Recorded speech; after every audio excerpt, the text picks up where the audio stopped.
જાણીએ તો કે 102 અબજ 78 કરોડ અને 50 લાખ શબ્દો આજ સુધી સંસ્કૃત ભાષામાં ઉપયોગ થઈ ચૂક્યા છે અને આગળ પણ નવા શબ્દો બનતા રહેશે.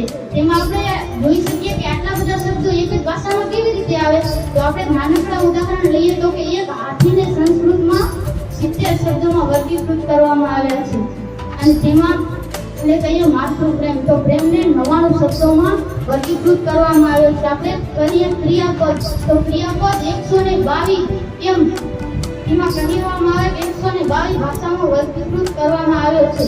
આ વિષયમાં આપણે જોઈએ તો બધા વિષયોમાં ગાળો આપેલો છે. ગુજરાતીમાં જો કે અંગ્રેજીમાં જો ગમે તેમાં કોઈ પણ વ્યક્તિ ગાળો દઈ શકે, પણ સંસ્કૃત ભાષા એક એવી છે કે સંસ્કૃત ભાષામાં ક્યાંય ગાળ જ નથી આવતી.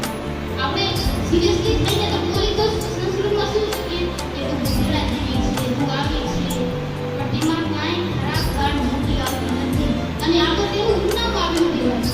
આમાં ક્યાંય ગાળ નથી આવતી. એટલે આપણે કહી શકીએ કે સંસ્કૃત ભાષા છે તે પૂરેપૂરી કહેવાય કે સંસ્કારથી ભરેલી ભાષા છે. એટલે તેનું ઉપનામ કહેવાય કે તેનો અર્થ થાય છે સંસ્કારિત કરેલું.